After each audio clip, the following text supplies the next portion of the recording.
persilakan waktu dan tempat untuk Antum, Ustaz. Iya. Bismillah, jazakallah khairan kepada Ustaz. Kita akan mulai, teman-teman. Bismillah, Assalamualaikum warahmatullahi wabarakatuh. Waalaikumsalam warahmatullahi. Alhamdulillahilladzi qad istafa li'ilmi khaira khalqihi wa syarrafa wa afdalus salati wassalami ala nabi afdalil anami Muhammadin wa alihi wa sahbihi wa tabi'ina kullihim wa hisbihi wa ba'du.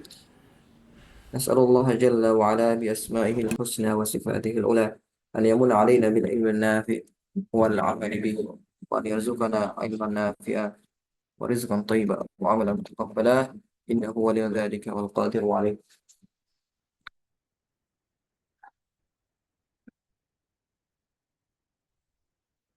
طيب, fikih puasa, Alhamdulillah kita sudah sampai pada sesi yang keempat. Kita akan membahas rukun Islam yang keempat terkait dengan fikih puasa. Dan pembahasan tentang puasa ini lebih banyak terkait dengan fikih puasa Ramadan, karena itu yang menjadi bagian dari kewajiban setiap muslim. Dan fikih Ramadan ini termasuk fikih yang sifatnya fardu ain untuk dipelajari, karena setiap orang yang telah balik maka diwajibkan atasnya puasa. Berbeda dengan zakat, yaitu yang terikat dengan harta, terikat dengan kemampuan.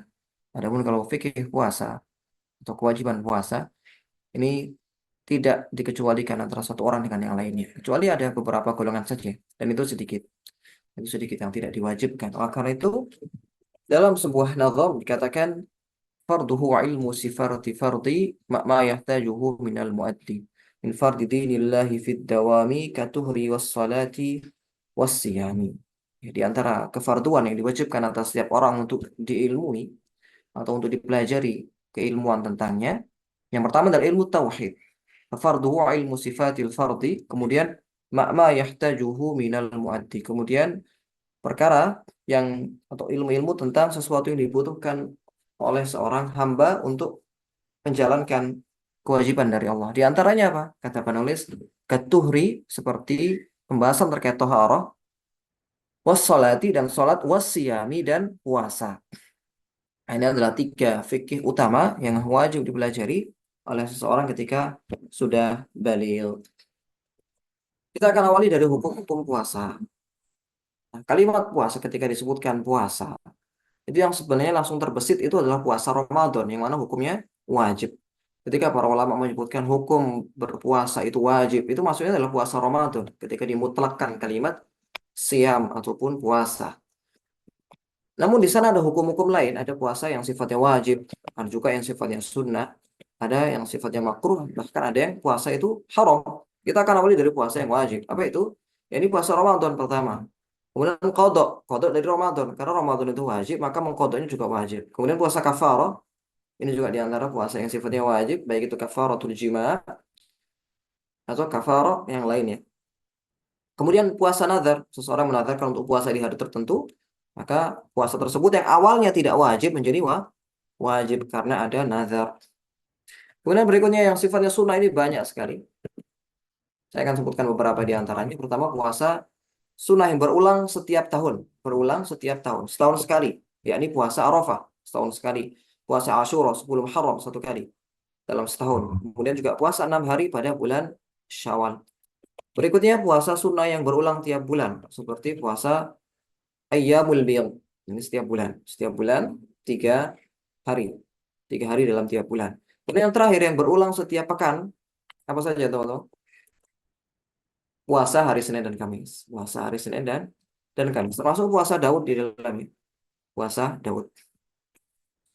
Nah, ini puasa yang sifatnya sunnah. Kemudian yang sifatnya makruh, yang dihukumi makruh, ini adalah mengkhususkan hari Jumat atau Sabtu atau Ahad saja untuk berpuasa. Karena di dalamnya terdapat tasyabbuh. Terdapat tasyabbuh. Kalau puasa di hari Jumat itu tasyabbuh dengan ketika seseorang berpuasa di hari raya. Itu kan haram ya, berpuasa di hari raya itu haram.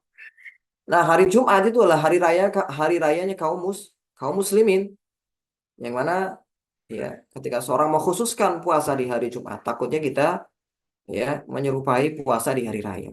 Tapi sifatnya makruh, makruh. Kemudian puasa di hari Sabtu itu juga agar tidak tasyabbuh dengan orang-orang Yahudi yang mengkhususkan hari Sabtu untuk beribadah, begitulah hari Ahad, agar tidak tasyabbuh atau ya menyerupai orang-orang Nasrani yang mengkhususkan hari Ahad untuk berpuasa. Nah, kemakruhan ini bila tidak ada hajat, bila tidak ada sebab.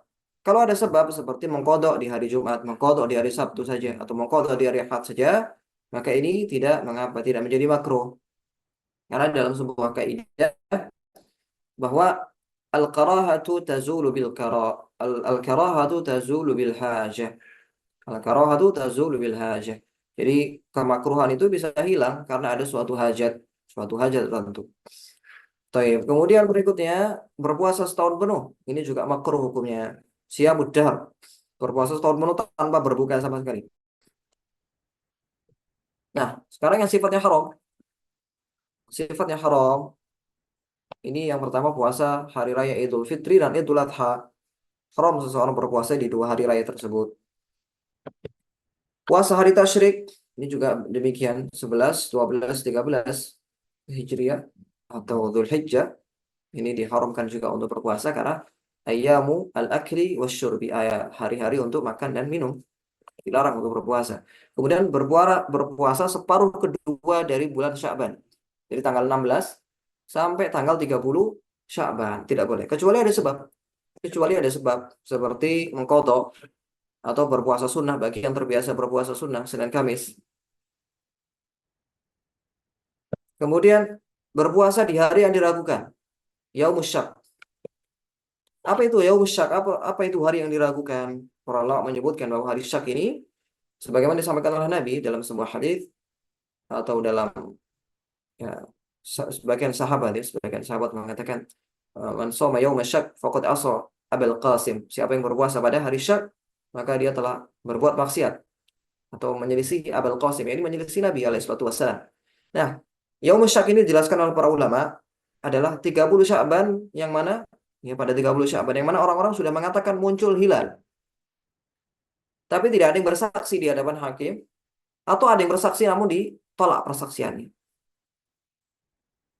Ya, maka dalam hal ini itu diharamkan untuk berpuasa di hari tersebut. Ya, kita wajib menyempurnakan menjadi 30 hari dan besoknya lagi kita berpuasa. Nah, ini yang disebut dengan hari Syak dalam literatur Syafi'iyah.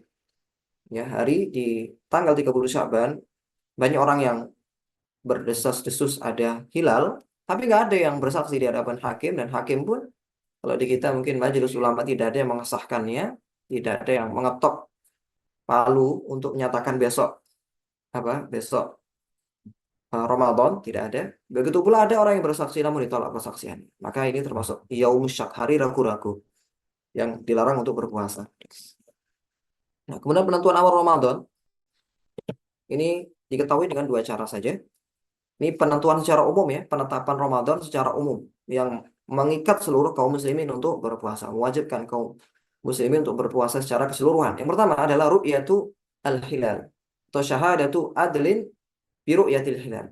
Persaksian satu orang adil atas terlihatnya hilal dan dia bersaksi di hadapan hakim. Adil di sini, maksud orang adil di sini adalah orang yang memenuhi syarat diterima persaksian, yakni laki-laki, merdeka, berakal, bijaksana, kemudian mampu berbicara, mendengar, melihat, dan tidak pernah melakukan dosa besar dan tidak terus-menerus melakukan dosa kecil. Ini kriteria adil. Artinya yang syahadat ataupun persaksiannya diterima. Nanti akan dipelajari teman-teman ketika mempelajari fikih syahadah. Itu kalau di fikih Syafi'i itu di bagian akhir. Begitu pula di mazhab Hambali itu diletakkan juga di bagian akhir. Fikih tentang persaksian. Artinya siapa orang yang diterima persaksiannya? Apakah seluruh orang? Orang yang terkenal berbuat fasik misalkan, berbuat kefasikan, berbuat dosa besar, atau terus-menerus berbuat dosa kecil. Apakah diterima persaksiannya? Jawabannya tidak. Yang diterima persaksiannya adalah orang yang muslim, tentunya muslim syarat mutlak. Kemudian laki-laki, perempuan berarti ditolak persaksiannya dalam hal ini. Kemudian merdeka, budak itu juga tidak diterima persaksiannya. Bijaksana, kemudian mampu berbicara. Jika orang yang bisu maka tidak diterima. Karena bagaimana mungkin dia bisa bersaksi kalau bisu? Bisa mendengar, bisa juga melihat, dan tidak pernah berbuat dosa. Jadi bukan orang yang terkenal dengan kefasikannya. Nah, ini cukup dengan adil secara zahir. Adil secara zahir. Zahirnya orang tersebut orang yang adil, ya, dan terbebas dari dosa-dosa besar. Kita tidak perlu mengkorek-korek batinnya. Itu pun hal yang tersembunyi bagi diri. Ini yang pertama. Nah, kalau tidak ada orang yang bersaksi atau ada orang yang bersaksi namun ditolak persaksiannya, maka ke metode yang kedua, ya, menyempurnakan Sya'ban menjadi 30 hari. Menyempurnakan Sya'ban 30 hari ini berdasarkan riwayat dari Nabi SAW, diriwayatkan oleh Imam Muslim, "Idza ra'aitumuh fasumu wa idza ra'aitumuh fa'aftiru fa in ubiya 'alaikum faqduru lahu thalathin." Jika kalian melihat hilal, maka berpuasalah. Dan apabila kalian melihatnya, maka berbukalah. Yani di akhir Ramadan. Jika hilal tertutup, fa'idhu gumiya alaikum fakturulah. Fakturu di situ dimaknai hitunglah atau genapkanlah bilangan Sya'ban itu menjadi 30 hari. Nah, bila telah terdapat salah satu di antara dua perkara ini, maka wajib berpuasa secara umum, yakni atas seluruh daerah, seluruh penduduk daerah dan orang-orang yang berada pada daerah yang satu matlak. Satu matlak bersamaan terbit atau tenggelamnya matahari. Nah, ini pendapat ulama Syafi'i ya. Dan ini juga pendapat ulama yang lainnya bahwa ketika suatu daerah itu melihat hilal, ditetapkan hilal di suatu daerah, maka satu daerah yang satu matlak ini terbit dan tenggelamnya sama, ya berarti nggak terikat dengan kabupaten ataupun kota ataupun provinsi ya, termasuk nggak terikat dengan WIB juga. Karena boleh jadi WIB ya, waktu Indonesia Barat, tapi bisa jadi tenggelam dan terbitnya berbeda. Seperti karena saking jauhnya ya, Surabaya dengan Jakarta, ini kan berbeda terbitnya. Selisih 30 bahkan lebih ya, hampir 1 jam selisihnya. Surabaya dengan Jakarta. Maka kalau ikut para fuqaha di zaman dahulu yang mana itu tidak terikat ya antara satu negara dengan yang lainnya, ya maka satu negeri ini bisa jadi banyak matlak, bisa jadi banyak matlak. Tetapi umumnya negeri kaum muslimin sekarang itu memakai pendapat satu negeri satu ketetapan sesuai dengan ketetapan masing-masing negeri kalau sekarang. Ya, dan ini pendapat yang mungkin lebih kepada maslahat ya, masalah kaum muslimin di daerah tersebut mengikuti keputusan dari pemerintah. Itu lebih dekat kepada persatuan dan syiar kaum muslimin ya di negeri tersebut. Sebagian ulama ada yang mengatakan itu memakai ru'yah secara umum, ru'yat global. Ini pendapat mazhab Hambali, mazhab Imam Ahmad mengatakan bila terdapat suatu negeri yang melihat hilal, maka wajib atas seluruh negeri kaum muslimin untuk melaksanakan puasa. Ya, misalkan di Saudi lihat hilal. Walaupun lihat hilalnya lebih akhir daripada di Indonesia ya, karena agak lebih malam dibanding Indonesia. Ya, tapi agak susah juga ya kalau kita mengikuti ru'yatul global. Ya, misalkan di Saudi, ya, di Indonesia belum nampak, ternyata di Saudi udah nampak. Ya, padahal di Indonesia maghribnya lebih dulu. Maka nanti tarawihnya otomatis nunggunya lama. Apalagi ya mungkin tarawihnya ataupun malamnya lebih lambat lagi, ini lebih sulit lagi. Tapi ala kulli hal ini ada perbedaan yang di kalangan para fuqaha. Apakah mengikuti ru'yah masing-masing negeri atau ru'yah masing-masing daerah yang satu matal ataukah mengikuti ru'yah global? Itu khilaf yang masyhur di kalangan para fuqaha. Kemudian syarat wajib puasa. Kita akan masuk pada syarat wajib puasa. Tentunya ini pada puasa Ramadan. Pada puasa Ramadan. Apakah syarat wajibnya? Yang pertama, Islam. Maknanya orang kafir tidak wajib berpuasa. Tapi orang yang murtad, maka dia wajib mengkodok. Dia wajib mengkodok. Kemudian mukallaf. Mukallaf ini akil balik. Akal, berakal dan balik. Artinya anak kecil yang belum balik, ini yang belum balik ya, belum wajib berpuasa. Namun wali dari si anak tadi wajib memerintahkan dia untuk berpuasa pada umur 7 tahun. Dan memukulnya jika dia meninggalkan puasa saat dia berusia 10 tahun. Ini dikiaskan dengan sholat. Hadis yang terdapat perintah tersebut ini hanya pada sholat. Kemudian diperintahkan kepada kewajiban puasa. Karena sholat dengan puasa sama-sama wajib ketika seorang sudah balik.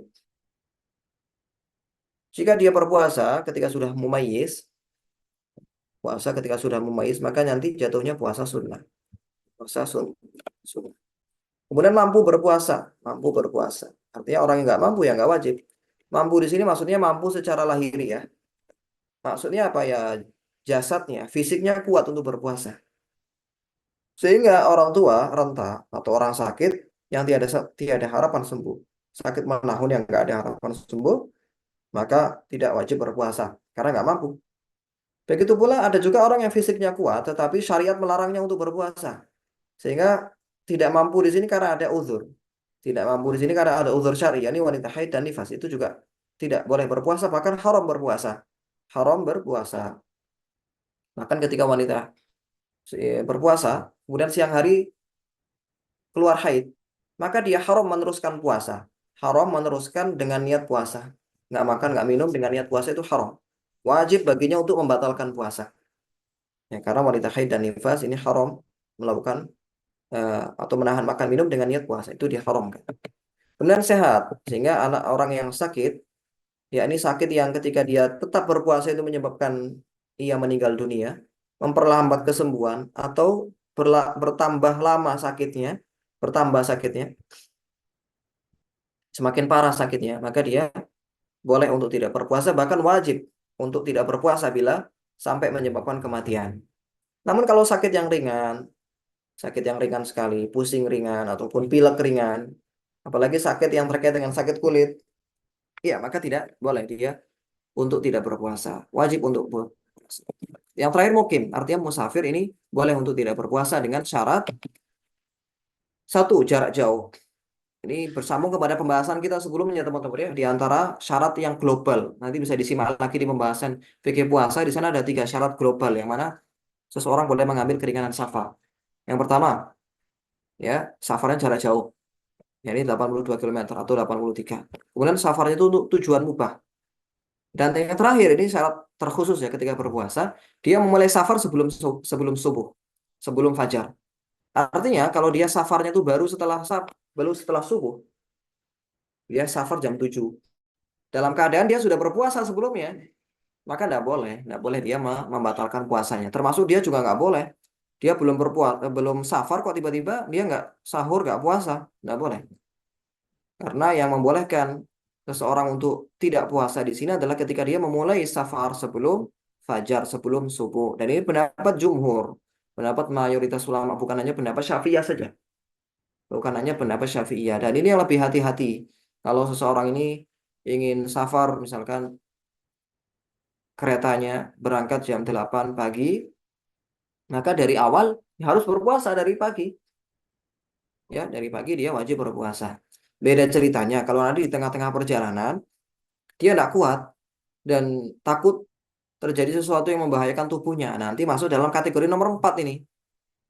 Kategori nomor 4 artinya dia sudah dianggap seperti orang yang akan terkena bahaya kalau tidak berbuka. Beda lagi. Kalau orang yang musafir tadi sakit atau nggak sakit ya tetap boleh tidak berpuasa. Itu keringanan memang bagi dirinya. Keringanan bagi dirinya walaupun dia nggak menjumpai apa kesukaran dalam berpuasa. Seperti dia memulai safar misalkan jam 4 pagi begitu ya. Jam 4 pagi dia berangkat pakai mobil ke bandara. Ketika di bandara nyaman ya, nyaman, tentram ya, dingin, tidak ada halangan. Apakah boleh dia tidak berpuasa? Jawabannya boleh walaupun tidak ada kesukaran. Ya, walaupun tidak ada kesukaran karena rukhsah dari tidak berpuasa ini, rukhsah boleh berbuka ketika safar itu adalah karena safar itu sendiri bukan karena kesulitan. Bisa jadi orang safar nggak menjumpai kesulitan. Sama seperti jamak dan qashar. Jamak dan qashar. Walaupun orang itu bisa untuk menyempurnakan sholat 4 rakaat, tapi boleh saja dia mengambil keringanan safar. Adapun ketika safar memang yang lebih utama adalah dia berpuasa. Wa antasumu khairul lakum. Sebagaimana firman Allah, apabila kalian berpuasa, maka itu lebih baik untuk kalian. Khairul lakum. Karena dengan seseorang berpuasa mendapatkan keutamaan Ramadan. Yang pertama. Yang kedua, dia terbebas dari kodok. Bebas dari kodok. Yang mana kalau dia tidak berpuasa kan nanti mengkodok lagi di hari lainnya. Dan keutamaannya otomatis berbeda. Keutamaannya otomatis berbeda. Nah, sekarang masuk di syarat sah. Kalau tadi syarat wajib, sekarang syarat sah. Kapan puasa seorang ini dinyatakan sah. Pertama, Muslim atau Islam. Orang yang non-Muslim tidak wajib, tidak pula sah. Berikutnya, berakal. Berikutnya, berakal. Artinya, bila seorang itu hilang akalnya karena gila, walaupun sebentar gilanya, maka tidak sah puasanya. Ada nggak gila yang sebentar? Bisa jadi ya. Gila, kemudian langsung sembuh. Gila, kemudian diajak ke dokter terapis, langsung sembuh. Maka puasanya batal tadi. Bagaimana dengan pingsan, epilepsi, mabuk? Ya mabuk tanpa minum tentunya ya. Kalau mabuk karena minum ya itu batal. Ya, ini nanti ada pembahasan khusus nanti ya tentang ada orang pingsan, mabuk, epilepsi, ayanen, kesurupan. Nah, nanti ada pembahasan lain insya Allah. Karena nggak bisa kita kategorikan dia hilang akal secara sempurna sebagaimana orang gila. Kalau gila kan dia memang hilang akalnya secara sempurna. Nggak ada yang akalnya. Tapi kalau ada orang yang pingsan tadi kan itu hanya tertutup saja akalnya atau hilang kesadaran. Bukan hilang akal tapi hilang kesadaran. Nanti ada penjelasan lebih insya Allah. Suci dari haid dan nifas sehingga wanita haid dan nifas tidak sah ketika berpuasa dan tidak wajib. Nah, kecuali kalau ada kasus seperti ini. Eh, Wanita yang keluar haid di tengah hari, maka batal puasanya. Namun disunahkan baginya untuk menahan diri dari membatal puasa hingga terbenam matahari. Ya. Ini kalau ada wanita misalkan dia haid, ada wanita haid ya. Kemudian dia suci di tengah-tengah hari. Suci di tengah-tengah hari. Misalkan dia haid ya, haid. Nggak berpuasa di pagi hari. Kemudian di siang hari suci, suci dari haid. Maka disunahkan baginya untuk menahan sampai maghrib. Disunahkan baginya untuk menahan sampai maghrib. Nah, nanti ada pembahasan khusus juga terkait itu. Mengetahui bahwa waktu tersebut sah untuk berpuasa ya. Tidak boleh berpuasa pada hari-hari yang diharamkan untuk berpuasa. Seperti yang sudah kita jelaskan tadi. Nah, sekarang masuk di rukun puasa. Arkanus Siam. Rukun puasa itu hanya dua. Yang pertama, seseorang berniat berpuasa. Yang kedua, itu menahan dari makan dan minum. Atau menahan dari pembatal puasa dari maghrib, dari subuh sampai maghrib. Kita akan bahas masalah niat dulu. Nah, niat itu wajib, baik sholat fardu ataupun baik puasa fardu atau puasa sunnah. Niat itu wajib. Namun ada perbedaannya. Ada perbedaan niat antara fardu dengan sunnah. Perbedaannya di mana? Pertama, dari segi waktu. Kalau puasa fardu niatnya itu harus sebelum fajar, di malam hari. Di malam hari. Bisa setelah maghrib, waktu isya, ketika sebelum tidur, setelah bangun tidur, ataupun ketika sahur. Itu boleh meniatkan puasa fardu. Adapun puasa sunnah, maka boleh. Boleh setelah fardu. Bahkan setelah itu, setelah terbitnya matahari, sampai sebelum zuhur. Sampai waktu zuhur. Sampai tergelincir matahari, yakni waktu zuhur. Dia boleh untuk meniatkan puasa. Dengan catatan dia belum berbuka. Atau belum melakukan pembuatan puasa sebelumnya. Ya, misalkan pagi hari bangun tidur tidak ada makanan. Tidak ada makanan. Kemudian dia sholat dulu. Ya, kemudian terbesit setelah sholat untuk berpuasa sunnah. Wah, saya puasa aja. Ya, agar mendapatkan puasa sunnah. Mendapatkan pahala puasa sunnah. Misalnya. Maka boleh dia meneruskan puasanya dan mendapat pahala puasa sunnah. Bila tersebut hari Senin, misalkan ya mendapat puasa hari Senin Kamis. Hari Senin. Ya, hari Kamis mendapatkan pahala puasa Kamis. Dan seterusnya. Kemudian wajib menentukan puasa yang dilakukan ini kepada puasa fardu. Wajib menentukan ini puasa Ramadan. Adapun pada puasa sunnah maka tidak wajib. Tidak wajib. Kecuali kalau puasa yang memiliki waktu tertentu. Seperti puasa Arafah, puasa Asyura. Itu wajib juga meniatkan ini untuk apa puasanya. Hari apa. Kemudian tidak boleh menggabungkan dua puasa fardu dalam satu niatan. Dalam satu hari. Dia menggabungkan antara puasa Ramadan dengan puasa qadha. Tidak boleh. Atau puasa qadha dengan puasa kafaroh. Tidak boleh. Tapi kalau puasa sunnah itu boleh menggabungkan dua niat dalam satu waktu. Seperti menggabungkan niat puasa Senin Kamis dengan niat puasa Ayyamul Bid atau dengan niat puasa Syawal. Boleh digabungkan dua niat dalam satu hari. Meninggalkan hal-hal yang membatalkan puasa. Nah, kita akan bahas apa saja pembatal-pembatal puasa setelah ini. Nah, sebelum masuk ke situ kita bahas dulu kesunahan-kesunahan dalam puasa. Kesunahan-kesunahan saat berpuasa ini banyak. Kita akan sebutkan satu persatu. Yang pertama, menyegerakan berbuka saat yakin masuk waktu maghrib. Saat ya yakin. Adapun kalau belum yakin, maka belum disunahkan. Belum disunahkan. Kalau dia masih ragu-ragu, ini belum disunahkan. Harus sampai yakin. Nah, yakin di sini ya bisa melihat kepada matahari sudah tenggelam sempurna ataupun dengan waktu waktu imsakiyah yang ada di ya, yang tersebar itu juga boleh.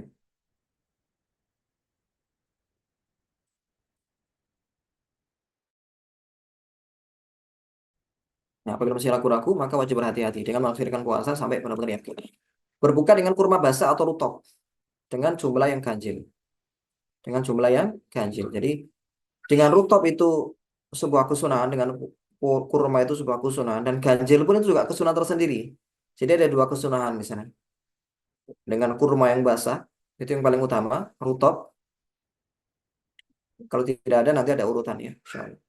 Dan dengan jumlah yang ganjil. Nah, sekarang urutan keutamaan. Rutop, ini yang paling utama, kurma basah. Kalau tidak ada, itu dengan rumairat, dengan tamar. Atau sebelumnya buser. Kalau tadi rutop itu kurma basah ya. Kalau buser itu kurma mentah yang belum jadi rutop. Biasanya ada dijual di beberapa toko itu ada ya. Warna kuning sekali ya, warna kuning sekali. Kalau rutop itu sudah agak, ya dia agak kecoklatan seperti di gambar itu ya. Tapi belum matang secara sempurna rutop ini kurma basah, kurma muda ya, kurma muda. Kemudian kalau nggak ada yang muda, kita pakai yang tua. Kalau ada yang muda yang tua, maksudnya yang tamer ya, kurma kering. Kurma kering kalau nggak ada. Ini kebanyakan yang ada di Indonesia ya, kurma kering. Kemudian kalau nggak ada lagi baru pakai air putih. Jadi urutan keutamaannya ini kalau nggak ada tamar ya air putih. Tapi kalau ada tamar, diutamakan tamar dulu baru air putih. Kalau nggak ada air putih, nah itu baru buah-buahan yang tidak diolah dengan diproses dengan api seperti semangka, ya kemudian apel dan semisalnya. Baru terakhir itu halwa namanya, makanan manis yang diproses dengan api, kolak dan semisalnya. Nah maka kolak, apalagi gorengan ya, misalkan ya, itu di menu terakhir saja dari urutan keutamaan, walaupun boleh-boleh saja seseorang memulai dengan langsung gorengan misalnya, lebih afdol katanya ya. Tuh ya, boleh-boleh saja. Tapi yang lebih utama itu dengan urutan ini, urutan yang ada. Ya, kalau ada tamar ya diutamakan tamar dulu, ya baru ambil air ataupun makanan ringan yang lainnya setelahnya. Ini dalam rangka mencontoh Nabi Alaihissalam, dan ketika diniatkan untuk mencontoh atau ittiba dengan Nabi, maka itu ada pahala tersendiri, pahala mengagungkan sunnah Rasul Alaihissalam. Kemudian berikutnya sahur meskipun hanya dengan seteguk air. Sahur itu sunnah. Andaikan ada orang yang sudah berniat malam hari, bangun-bangun sudah subuh, belum sempat sahur, maka sah. Karena sahur itu hukumnya sunnah. Sahur itu sunnah meskipun hanya dengan seteguk air. Meskipun hanya dengan seteguk air. Waktu sahur kapan? Dimulai dari tengah malam. Dimulai dari tengah malam. Sehingga kalau ada orang sahur, jam 11 malam orang mulai sahur, maka belum mendapat kesunahan sahur. Karena belum tengah malam. Tapi paling utama itu mengakhirkan. Mengakhirkan hingga sebelum subuh. Dan yang paling utama, itu sahur dengan kurma. Sahur dengan kurma. Kemudian mengakhirkan sahur. Namun tidak pula sampai mendekati subuh. Ya, karena takutnya nanti, kalau terlalu mendekati subuh, ya takutnya dia makan kemudian tiba-tiba sudah adzan, yang mana itu bisa membatalkan puasanya kalau dia makan sedangkan sudah masuk waktu subuh. Ya termasuk waktu imsak ya. Waktu imsak ini sebenarnya kalau difahami itu waktu untuk menahan, itu keliru sebenarnya. Dan saya kira para ulama yang mengatakan dianjurkan untuk tidak makan minum di waktu imsak itu bukan berarti nggak boleh sama sekali. Itu adalah ijtihad para ulama kita dahulunya, para kiai, para ulama kita dahulunya. Ya agar orang itu siap-siap ketika waktu imsak itu sudah alarm. Alarm biasanya kan 10 menit sebelum azan ya. Sudah alarm. Kalau waktu imsak itu sudah ya makannya itu kalau bisa dipercepat ya kemudian gosok gigi dan semisalnya. Jangan sampai nanti ketika apa azan itu orang masih belum habis makanannya, minumnya itu belum minum, ya mungkin masih ada makanan di tenggorokannya, dia belum gosok gigi ya kan. Oleh karena itu di antara bentuk rahmat, bentuk ya rahmat para ulama kita di zaman dahulu. Walaupun tidak juga difahami waktu imsak itu sebagai waktu tidak boleh makan minum, itu keliru. Boleh kita katakan waktu imsak itu lebih tepat mungkin kita sebut waktu ihtiyat ya, waktu ihtiyat atau waktu hati-hati, bukan waktu menahan. Karena imsak sendiri kan secara arti menahan ya, secara dalam bahasa Arab. Tapi kalau dalam versi Indonesia, kita kan kembalikan istilah itu kepada istilah yang ada di masyarakat ya, bukan istilah syar'i. Kalau istilah syar'i ya, imsak itu menahan artinya. Tapi kalau dalam istilah masyarakat kita, secara uruf ya, secara adat, imsak itu waktu untuk siap-siap ya, waktu untuk siap-siap difahaminya. Sama seperti takjil ya, takjil itu kalau di kita takjil itu kan makanan ya. Kalau cara syar'i takjil itu ya perbuatan, ya mempercepat berbuka itu takjil namanya. Tapi kalau di kita, kolak itu namanya takjil biasanya. Kemudian kurma takjil ya, berbagi takjil ya kan. Jadi istilah tersendiri. Itu pentingnya teman-teman memahami istilah. Karena kadang beberapa orang itu salah memahami hukum karena keliru dalam mendefinisikan sebuah sebuah makna atau sebuah kalimat, sebuah istilah. Ya, misalkan tentang sedikit ya keluar tentang masalah khitan yang kemarin dipermasalahkan. Khitan dalam istilah syar'i itu beda mungkin di pikiran beberapa orang. Khitan menurut mereka. Khitan perempuan ya, yang kemarin sempat ramai. Ada yang mengatakan khitan perempuan itu sebagai bentuk ya, bentuk gangguan atau bentuk kezaliman kepada wanita. Ya, karena apa? Karena mereka tidak memahami hakikat khitan secara syar'i. Mereka membawa hakikat khitan itu kepada hakikat urf, hakikat penelitian yang mereka lakukan. Yaitu keliru. Ya, karena di syariat, khitan perempuan itu cukup dikerik saja, dikerik. Tidak sampai memotong. Nah, kalau memotong itu versi mereka. Dalam uruf mereka. Yang mengatakan itu kezaliman. Dan itu yang mengatakan juga salah satu di antara konon cendekiawan. Ini adalah keliru dalam memaknai hakikat syariah namanya. Hakikat syariah. Nanti teman-teman kalau belajar usul fikih itu ada tiga macam hakikat. Ada hakikatu. Ada al-hakikat al-urfiyah. Hakikat secara uruf di masyarakat. Ada hakikat syariah, hakikat yang mana itu datang dari syariat. Ada juga hakikat lugawiyah. Taib. Ini pembahasan lebih jauh tentang usulul fikhi yang mana itu terkait dengan penentuan sebuah hukum. Baik hukum yang sudah ada ataupun hukum dari permasalahan kontemporer. Baik, kemudian berikutnya membaca doa saat berbuka dan itu banyak versinya. Dia boleh menggabungkan semua riwayat. Ini yang saya sampaikan, saya cantumkan di sini ada 4 riwayat. Allahumma laka sumtu. Ini yang sering tersebar itu riwayat Abu Dawud secara mursal. Sebagian mendhaifkan. Sebagian lagi mengatakan hasan. Ada khilaf terkait statusnya. Tapi boleh diamalkan. Boleh diamalkan dalam fadailul amal. Kemudian dhahaba adh-dhama' wa batatil 'uruq wa thabata al-ajr insyaallah. Ini riwayat Abu Dawud juga sama dari Ibnu Umar.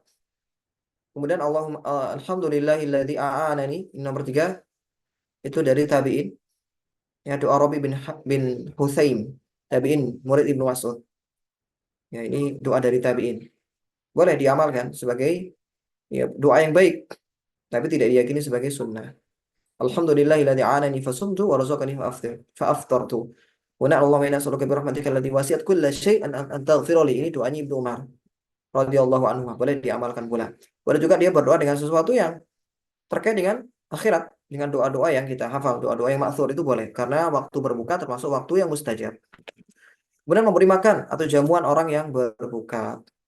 Walaupun dengan satu kurma saja. Walaupun dengan satu kurma, walaupun dengan satu teguk air itu sudah mendapatkan keutamaan. Ya kan? Tapi yang lebih utama itu sampai mengenyangkan dengan satu hidangan yang mengenyangkan. Mandi janabah sebelum fajar ini salah satu kesunahan juga karena takutnya kalau dia mandi janabah setelah fajar, takutnya ada air yang masuk ke hidung atau ada air yang masuk ke mulut yang membatalkan puasa. Begitu pula ada sebagian ulama yang mengatakan ya kalau dia junub kemudian belum sempat mandi sampai berlalu waktu subuh, itu ada sebagian yang mengatakan tidak sah puasanya. Itu juga termasuk bentuk al-khuruj minal khilaf. Al-khuruj minal khilaf, seperti kita sampaikan kemarin, hukumnya apa? Mustahab atau dianjurkan. Keluar dari khilaf. Kemudian perbanyak tilawah Al-Quran. Di antara kesunahan juga. Membaca Al-Quran itu sunnah. Tapi di bulan Ramadan itu lebih disunahkan lagi. Lebih disunahkan lagi. Taib, ini kok hilang. Baik. Kemudian yang paling utama dengan mudarosah, yakni seseorang baca Al-Quran dan orangnya menyimaknya. Kemudian dilakukan secara bergantian, secara mudarosah. Ini yang dilakukan oleh Nabi bersama Jibril alaihissalam ketika bulan Ramadan. Akan di akhir-akhir hayat beliau, beliau mudarosah dengan Jibril 2 kali dalam setahun. Di bulan Ramadan 2 kali, ya, mudarosah 2 kali menjelang ajal dari Nabi alaihissalam. Kemudian berikutnya melaksanakan sholat tarawih sejak malam pertama hingga terakhir, kemudian melaksanakan sholat witir dengan berjamaah. Nah, sholat witir itu hukum asalnya tidak disunahkan berjamaah, tapi ketika di bulan Ramadan disunahkan berjamaah. Begitu pula dengan qiyamul lail. Qiyamul lail ini hukum asalnya tidak disunahkan berjamaah, tapi ketika di bulan Ramadan lebih ditekankan untuk berjamaah, lebih ditekankan untuk berjamaah. Nah, pembahasan sholat witir ataupun sholat tarawih ini tidak kita bahas ya di sini, karena kita fokuskan pada pembahasan puasa saja. Kemudian pembahasan yang berikutnya tentang hal-hal yang dimakruhkan ketika berpuasa ini banyak. Yang pertama, mengunyah sesuatu tanpa ada yang masuk ke perut. Mengunyah sesuatu selama nggak masuk ke perut, ya kalau masuk ke perut ya batal. Misalkan apa, dia ngunyah karet gitu ya, nggak ada apa, nggak ada angin, nggak ada apa, dia ngunyah-ngunyah karet gitu ya, iseng, itu hukumnya makruh, hukumnya makruh. Apabila sampai ada yang masuk ya batal jelas. Kemudian mencicipi puasa tanpa ada hajat. Mencicipi di sini hanya di lidah saja, nggak sampai tertelan di tenggorokan. Ya, ini hukumnya makruh. Kalau ada hajat seperti seorang ibu, kemudian koki yang memasak, ya, memasak untuk mengecek makanan sudah baik atau tidak, maka tidak makruh. Karena tadi kaidah tadi ya, al hajah ataupun makruh itu yazulu bil karoha, al karoha tazulu bi al hajah. Makruh itu bisa hilang dengan suatu hajat tertentu. Kemudian berbekam berikutnya hijama dan membekam orang lain itu makruh karena sebagian ulama mengatakan apa? Mengatakan batal seperti Imam Ahmad rahimahullah. Imam Ahmad ini mengatakan orang yang berbekam ketika berpuasa itu batal berdasarkan hadis aftar al hajimu wal mahjum. Orang yang ya membekam, begitu pula orang yang berbekam ini batal. Mungkin kita bertanya-tanya, orang yang membekam kok bisa batal? Ya karena zaman dahulu ya, orang yang bekam itu nggak pakai alat-alat seperti sekarang, pakai alat-alat yang itu disedot gitu ya, pakai mulut. Yang bisa jadi ada darah yang masuk, ke mulut dan itu membatalkan puasa. Tetapi Imam Syafi'i tidak mengambil hadis tersebut, ya karena dinilai hadisnya mansuh atau terhapuskan, ya terhapuskan. Sehingga untuk keluar dari khilaf ini dimakruhkan seseorang untuk berbekam. Dan itu selain tadi ya ada ulama yang mengatakan batal, itu juga bisa melemahkan fisik seseorang. Sehingga kalau ingin berbekam ya di malam hari, jangan di siang hari. Membuang air yang pertama kali masuk ke mulut saat berbuka.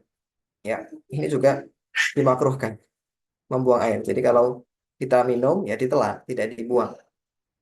Ya, karena bau mulut orang yang berpuasa itu seperti al-misk dan itu termasuk bekas ibadah, bekas ibadah. Ya, bau mulut ini termasuk bekas ibadah yang tidak disunahkan untuk dihilangkan. Sehingga siwaan itu pun makruh ya. Siwaan ini menurut pendapat sebagian ulama, pendapat Syafi'iyah dan pendapat Hanabilah itu makruh ketika berpuasa. Ya. Makruhnya adalah setelah zawal. Sebelum zawal atau sebelum zuhur itu belum makruh. Setelah zuhur baru yang makruh.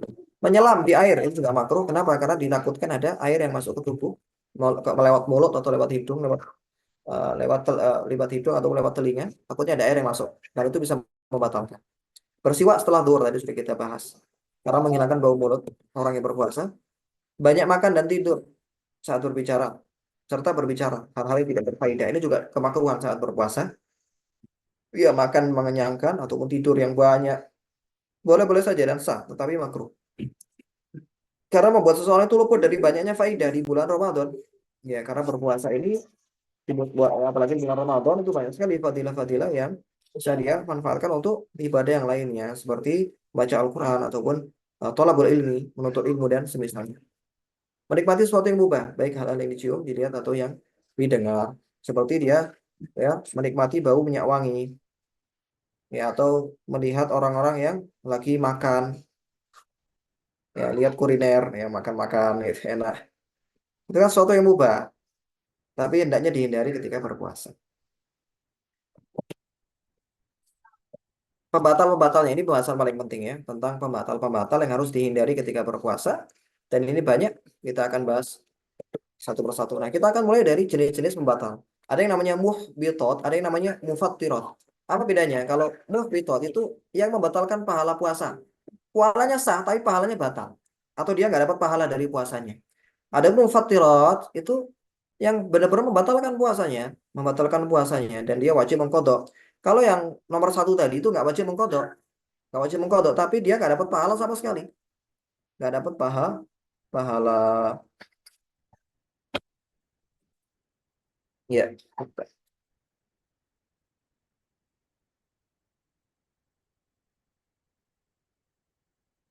baik. Apa saja yang menjadi muhbitot atau yang menghanguskan pahala puasa? Para ulama menyebutkan yang pertama, nah, ghibah. Yang pertama ghibah. Ghibah itu membatalkan pahala puasa, walaupun dia nggak wajib mengkodok. Kemudian namimah,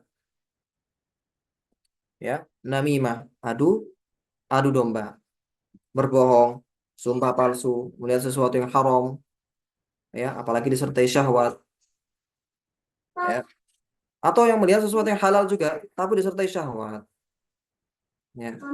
Ini juga membatalkan atau menghanguskan pahala puasa. Berkata atau melakukan sesuatu yang buruk dan kotor, ya. Ini juga menghanguskan pahala puasa. Ya. Perkara ini itu lebih wajib untuk kita hindari. Jangan sampai kita menghindari pembatal puasa, tapi ketika puasa ghibah kemana-mana, atau masih suka berkata bohong. Ya, apa gunanya dia berpuasa? Ya, ini walaupun tidak wajib mengkodok, tapi menghanguskan puasanya, menghanguskan pahala puasanya, dan dia tentunya berdosa. Tentunya berdosa. Nah, kemudian yang kedua, al-mufattirat, perkara yang membatalkan puasa, begitu pula pahalanya. Ya. Dan dia wajib mengkodok. Nah, ini akan kita jelaskan satu persatu. Dan ini biasanya pembahasan yang banyak di kitab-kitab fikih itu adalah pembahasan pembatal puasa tadi. Adapun pembahasan yang terkait dengan al-muhbitot, yang menghanguskan pahala puasa, itu biasanya disebutkan di kitab-kitab terkait tazkiyatun nufus, seperti Minhajul Qasidin misalkan, Minhaj al-Qasidin, yang mana merupakan rangkuman dari Ihya Ulumuddin, atau kitab-kitab yang lainnya, ya, kitab-kitab yang lainnya, dan itu lebih layak untuk kita hindari. Karena tujuan dari berpuasa ini salah satunya adalah membentuk seseorang yang bertakwa, menghindari hal-hal yang diharamkan, berbohong dan semisalnya. Itu tadi memang haram di luar Ramadan, tapi di bulan Ramadan ini lebih haram lagi, lebih haram lagi. Yang kedua, haid, nifas, dan melahirkan saat siang hari. Ini juga membatalkan puasa. Gila walaupun sebentar. Ini tadi sudah kita jelaskan, gila walaupun sebentar. Kemudian pingsan, mabuk bila terjadi sepanjang hari. Nah, ini pingsan dan mabuk ini membatalkan puasa bila sepanjang hari, sepanjang puasa. Dari subuh sampai maghrib nggak sadar sama sekali. Nah, nggak sadar. Misalkan dia dibius dari subuh sampai maghrib, maka nggak batal. Afwan, maka batal puasanya dan wajib mengkodok. Nah, bila sempat tersadar atau misalkan dia cuma pingsan beberapa jam saja, pingsan beberapa jam saja, ya, maka bagaimana hukumnya? Nah, ini ada khilaf di kalangan para ulama, di kalangan para ulama. Pendapat pertama, tidak batal puasanya. Ya, pendapat pertama, tidak batal puasanya. Kalau sempat tersadar, kalau sempat tersadar. Kedua, pendapat yang kedua, puasanya batal. Puasanya batal. Dengan catatan, kalau terjadi karena kecerobohan atau karena kesengajaan. Dia pingsan karena disengaja memang. Dia mencium sesuatu yang bisa menyebabkan ia pingsan, ya maka batal walaupun dia pingsannya sebentar. Walaupun pingsannya sebentar. Kemudian jima, jelas jima ini membatalkan, bahkan termasuk dosa besar.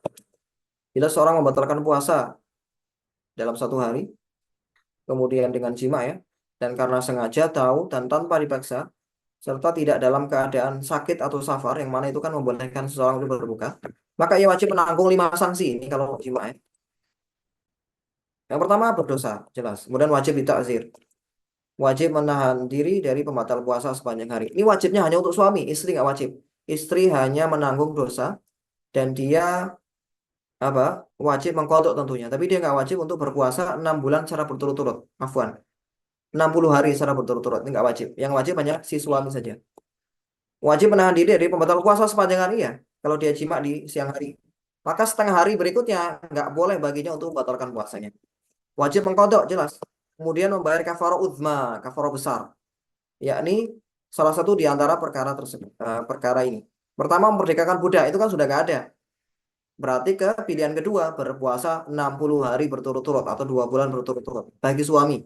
Kapan ya? Nanti setelah bulan Ramadan. Setelah bulan Ramadan dan berturut-turut, nggak boleh bolong satu pun. Nggak boleh bolong satu pun. Kalau bolong satu, sudah hari ke-59 bolong, ngulang dari satu lagi. Berat sekali ya, berat sekali. Tapi kalau nggak mampu, misalkan, nggak mampu, tapi nggak mampu ini bukan dibuat-buat ya, memang nggak mampu. Maka dia boleh memberi makan 60 orang miskin. Satu hari satu mut.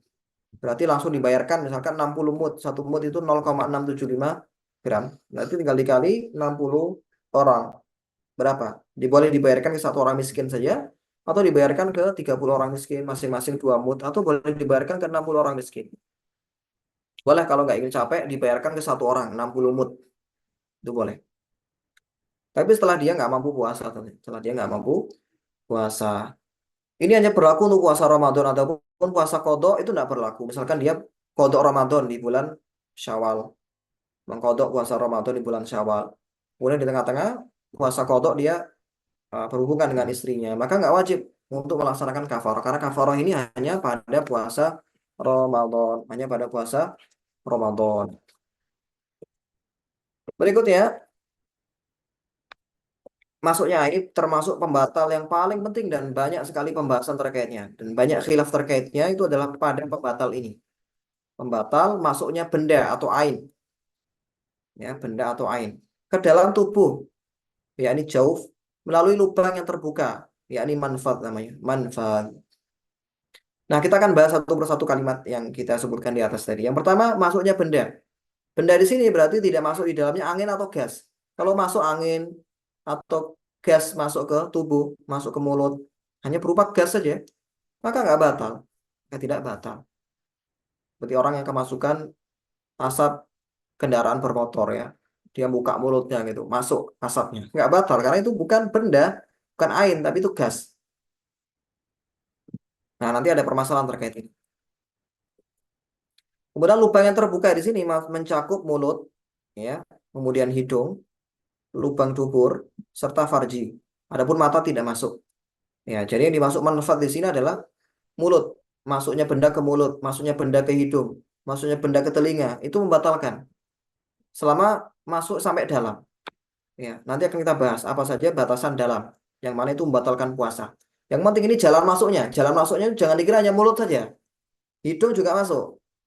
Telinga juga demikian. Lubang dubur pun juga demikian. Adapun mata tidak. Adapun mata tidak. Kemudian yang dimaksud dengan rongga di sini adalah bagian tubuh yang memproses makanan atau obat. Yakni lambung atau memproses obat saja, ini otak.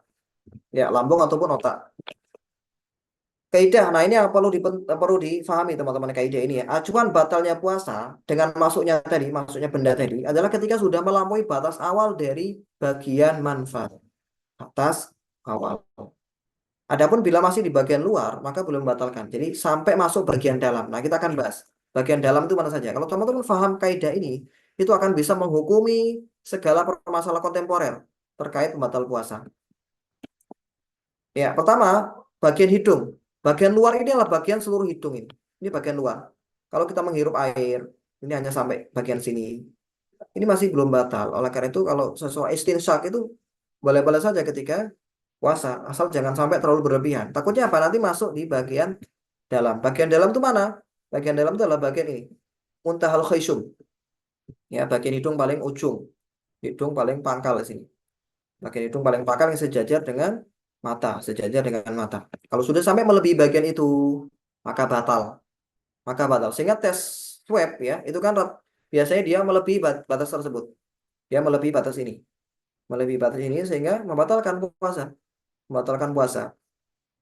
Ya, walaupun mungkin itu hanya dimasukkan saja dikeluarkan lagi, itu membatalkan.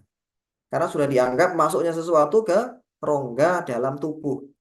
Tapi kalau masuknya masih sampai sini, coba diperhatikan di kursor yang saya tampilkan, masih sini, belum batal, belum batal. Seseorang pakai, maaf, ngupil misalkan ya, ngupil, itu kan nggak sampai dalam banget, itu nggak batal. Baru kalau pakai alat yang sampai tembus ya, sampai dalam, nah itu baru yang batalkan. Nah, kemudian sekarang bagian tenggorokan. Bagian tenggorokan ini ada khilaf, mana bagian dalamnya. Tapi saya akan sampaikan pendapat Imam Nawawi. Bagian dalamnya itu adalah bagian makhraj hak, tengah tenggorokan. Tengah tenggorokan itu bagian dalam. Ya, jadi kalau seseorang menelan sesuatu masih di ya tenggorokan, tenggorokan bagian atas itu belum batal. Itu belum batal. Batal kalau sudah masuk di makhrajnya hak, yakni tengah tenggorokan.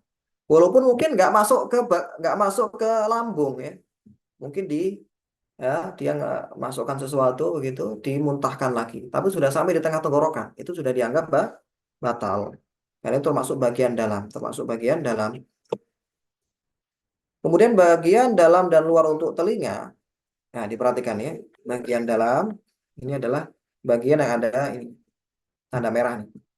Tanda merah ke dalam ini bagian dalam. Yang mana kalau air masuk ke sini itu bisa membatalkan. Air masuk ke sini itu bisa membatalkan. Oleh karena itu ketika berpuasa dihindari seseorang untuk renang. Terakhir, bagian dubur itu juga membatalkan ketika seseorang masukkan obat ya di bagian tersebut. Dia masukkan obat di bagian tersebut, ini membatalkan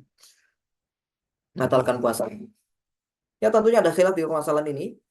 Ada khilaf yang panjang terkait permasalahan ini, tapi umumnya para ulama ini tidak membatasi pada makan minum saja. Ya, pembatal puasa itu tidak terbatas pada sesuatu yang masuk ke mulut saja. Tapi mereka mengkiaskan dengan sesuatu yang masuk lewat hidung. Karena dalam sebuah hadis juga Nabi SAW mengatakan, wabalik fil istinsyaq illa an takuna sha'ima.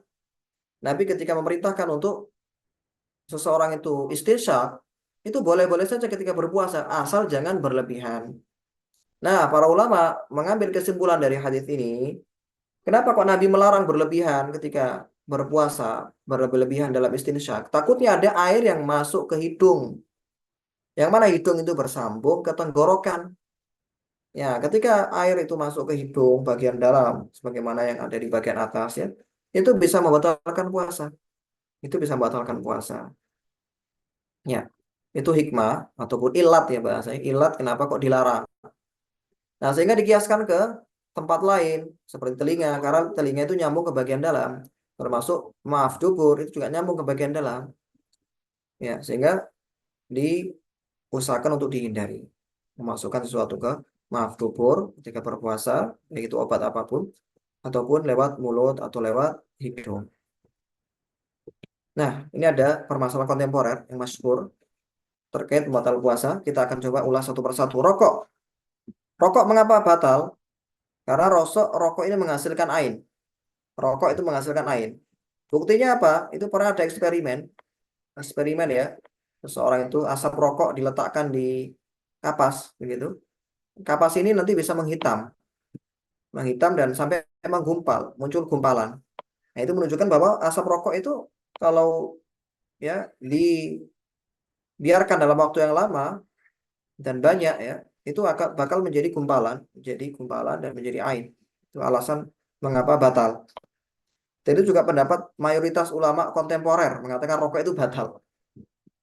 Sebagian ulama sebagian ulama kontemporer ya, seperti Syekh Ibnu Utsaimin misalkan, itu mengatakan batal tapi bukan karena ain tadi, tapi karena orang Arab menyebut rokok itu sebagai makanan atau minum ya, syurbud dukhon. Secara uruf di masyarakat, rokok itu disebut syurbud dukhon. Syurb itu apa? Syurb itu minum, minum rokok. Ya walaupun di Indonesia kok minum rokok, tapi di Arab sana itu rokok itu disebut sebagai syurb, syurbud dukhon. Orang itu minum rokok. Sehingga apa ya? Dikategorikan sebagai minum yang membatalkan puasa. Berikut inhaler. Inhaler. Inhaler ini membatalkan, membatalkan. Ini inhaler yang ini teman-teman, inhaler yang dia masuk melalui mulut ya. Karena inhaler nanti ada dua. Ada inhaler yang lewat mulut, itu untuk penyakit asma biasanya. Ada inhaler yang lewat hidung, yang itu biasanya untuk penderita flu. Nah, kalau inhaler yang lewat hidung itu nggak batal.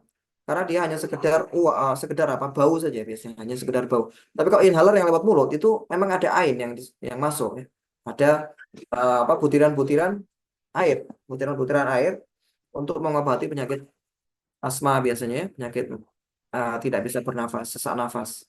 Itu tidak diperkenankan. Kalau ada hajat bagaimana ya? Nah masalah, boleh dia membatalkan puasanya. Boleh dia membatalkan puasanya. Misalkan tadi ya, menderita asma terpaksa pakai inhaler. Ya, maka dalam hal ini puasanya batal dan nanti wajib dikodok. Kemudian nitrogliserin.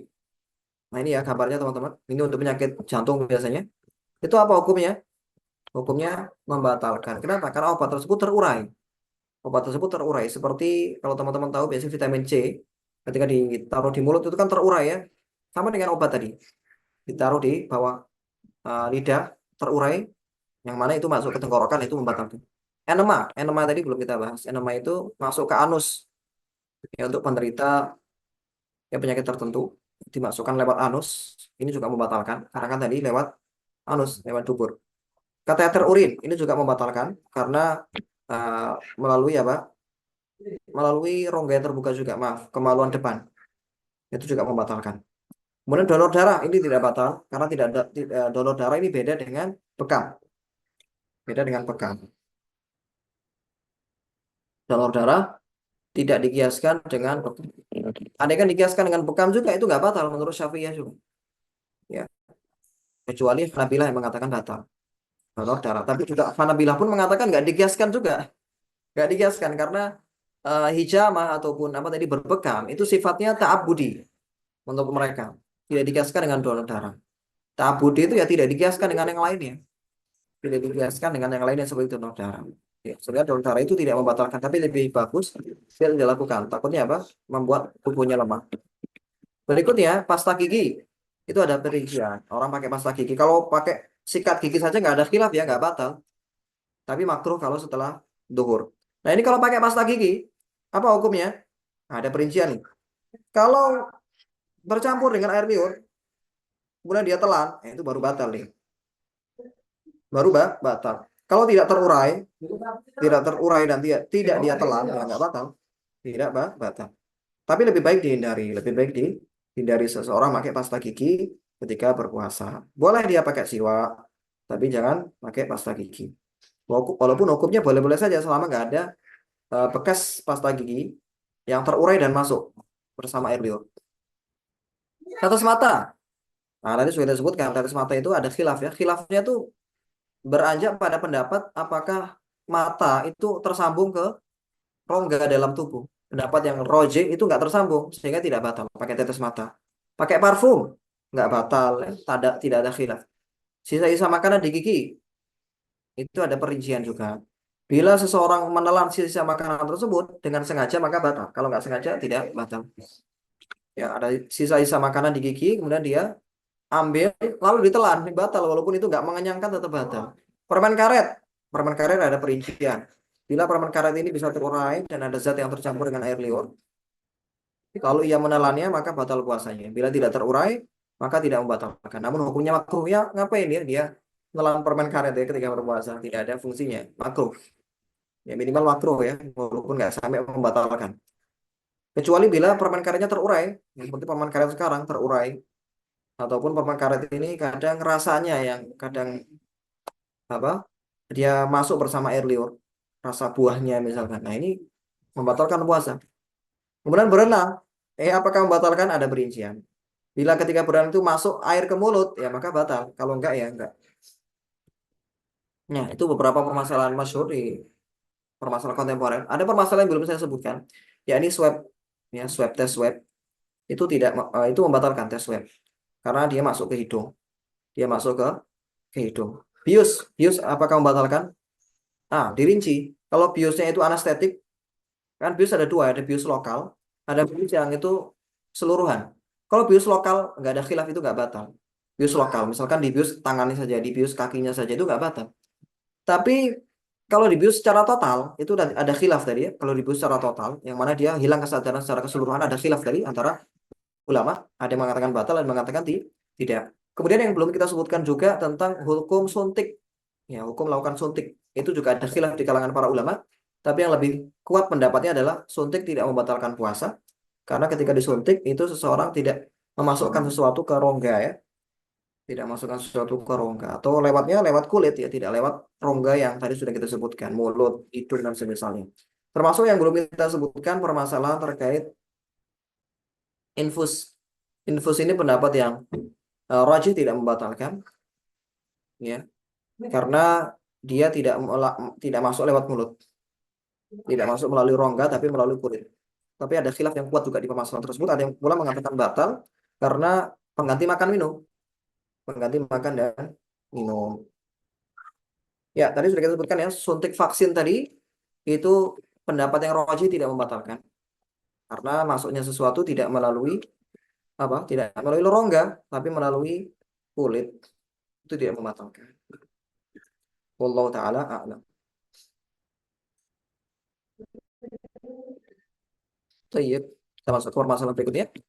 Ini masih pembatal-pembatal puasa. Berikutnya adalah istimna, onani, maaf. Baik dengan tangan sendiri, itu haram. Atau tangan istrinya, walaupun itu boleh, tapi membatalkan puasa. Termasuk juga keluar air mani karena berpelukan, berciuman. Kemudian keluar air mani, maaf. Itu juga membatalkan puasa. Termasuk juga berpikir, menghayal.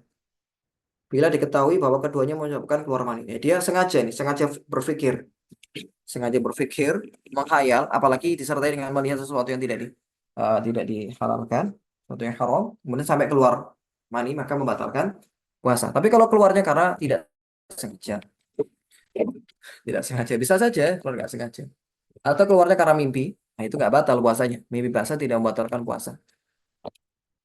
Nah, rincian keluarnya mani membatalkan ini. Baik, ini kita lewati pembahasan ini. Kemudian hukum berciuman. Hukum berciuman ini ada kalanya membangkitkan syahwat, ada kalanya tidak sampai membangkitkan syahwat. Nah, kalau kita berciuman dan menduga itu bisa membangkitkan syahwat dan mendorong untuk jima, itu haram. Tapi kalau tidak sampai membangkitkan syahwat, itu makruh. Makruh khilaful aula. Khilaful aula itu di bawah haram, di bawah makruh derajatnya. Tapi lebih utama dihindari. Lebih utama dihindari. Ya, tapi tidak membatalkan puasa. Berciuman ketika berpuasa tidak membatalkan, termasuk berpelukan juga tidak membatalkan. Tapi kalau diyakini itu bisa membangkitkan syahwat dan bisa menyebabkan jima suami istri, maka haram hukumnya. Kemudian yang kedelapan dan ini yang terakhir, sengaja muntah walaupun sedikit. Sengaja muntah.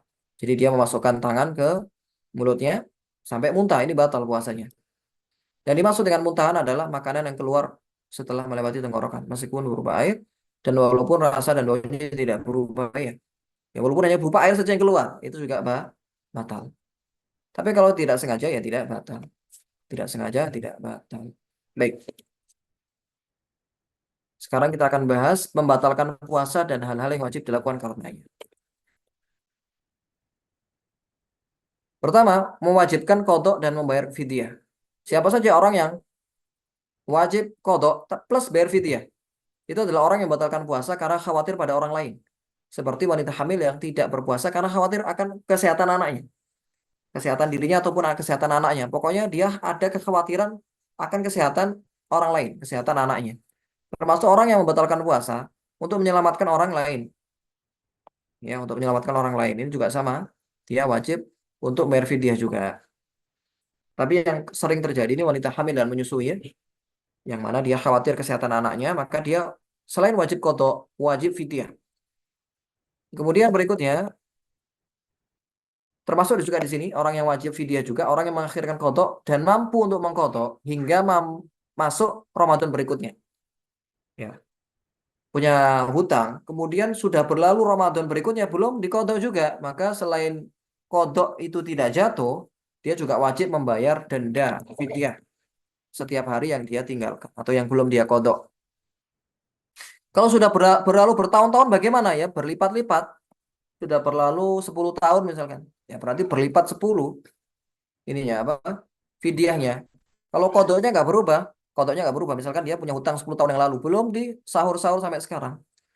Maka pertama, kodoknya nggak jatuh. Dia tetap wajib mengkodok. Misalkan dia punya hutang 1 bulan, belum dikodok. Tetap wajib dikodok 1 bulan, plus fidyahnya berulang-ulang berarti. Karena dia telah melalui 10 Ramadan. Telah melalui 10 bulan Ramadan. Ya, berarti tinggal dikali 10 tuh. Tinggal dikali 10. Dan setiap hari, fidyah itu setiap hari 1 mud. Nanti ada penjelasannya insya Allah. Di slide-slide berikutnya. Kemudian wajib mengkodok saja. Nah, itu banyak yang wajib mengkodok saja. Ya, seperti orang yang batalkan puasa karena sengaja, atau orang yang pingsan sepanjang hari tadi ya, orang yang lupa tidak niat di malam hari, ini wajib nanti mengkodok saja. Orang yang batalkan puasa dengan selain jima ya, tanpa tanpa uzur, selain jima. Ya, selain jima seperti makan minum, muntah dengan sengaja dan semisalnya. Kemudian mewajibkan fidyah saja. Siapa yang mewajibkan fidyah saja? Ini orang tua renta. Orang tua renta yang tidak berpuasa, maka yang wajib atas dirinya hanya membayar fidyah saja. Karena dia nggak mampu ya, dia nggak mampu. Termasuk orang sakit menahun yang tidak mampu untuk berpuasa, tidak ada harapan sembuh, maka wajib hanya fidyah saja. Wajib bayar fidyah saja. Untuk orang tua renta, kapan bayar fidyahnya? Bayar fidyahnya itu tidak boleh di awal Ramadan. Ini bagi para anak misalkan ya yang orang tuanya sudah tua renta, maka jangan dibayarkan di awal Ramadan. Belum boleh. Ya, dibayarkannya tuh ada 2 cara. Pertama setiap hari ya, dibayarkan 1 mud 1 mud, atau di akhir Ramadan sekalian. Di akhir Ramadan, tidak boleh di awal. Ya, karena puasanya belum terjadi, puasanya belum ada. Termasuk orang yang sakit tadi, sakit dan belum ada harapan sembuh. Ya, dia bayarkan itu di akhir Ramadan, digabung jadi satu, ataupun setiap harinya. Setiap hari. Ya, nggak boleh itu digabung jadi satu di awal Ramadan, itu nggak boleh. Kemudian yang nomor 4, tidak mewajibkan qadha atau bayar fidyah. Tidak mewajibkan keduanya. Siapa itu? Orang yang batal puasa karena gila dan juga bukan karena kecerobohan. Orang orang gila misalkan ya. Orang gila, selama gilanya itu nggak ada kewajiban qadha, tidak ada kewajiban pula bayar fidyah. Nah, ini rincian ya. Rincian dari yang sedang sampaikan tadi, anak kecil belum balik. Dia membatalkan puasanya nggak wajib qadha, nggak wajib fidyah karena masih kecil. Gila. Gila nggak wajib qadha, nggak wajib fidyah. Pingsan sepanjang hari. Ini hanya wajib qadha saja, termasuk lupa niat, wajib qadha saja. Membatalkan puasa dengan selain jima, wajib qadha saja. Musafir juga sama. Wanita haid atau nifas juga demikian. Nah, wanita hamil dan menyusui ini ada 3 keadaan. Yang mana pertama, kalau khawatir dirinya saja, itu dia wajib qadha saja. Dia nggak khawatir bayinya, dia yakin bayinya sehat-sehat saja. Ya, tapi dia khawatir kesehatan dirinya, takut lemah, takut pingsan. Maka dia ketika berbuka wajib qadha saja. Nah, baru kalau dia khawatir akan bayinya ya, maka dia wajib qadha dan fidyah. Wajib qadha dan fidyah. Termasuk kalau dia khawatir dirinya dan bayinya. Khawatir dirinya dan bayinya. Taib. Kemudian golongan yang tidak ini, kemudian sakit kronis. Sakit kronis dan tidak ada harapan sembuh. Ini dia hanya wajib membayar fidyah saja. Taib. Sepertinya di sini ada yang keliru ya, teman-teman. Coba saya cek lagi terkait wanita hamil dan menyusui yang mana dia khawatir dirinya dan bayinya. Itu ada khilaf ya di kalangan para ulama. Tapi coba saya cek lagi.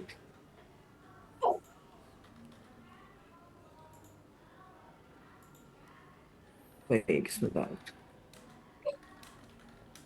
Baik,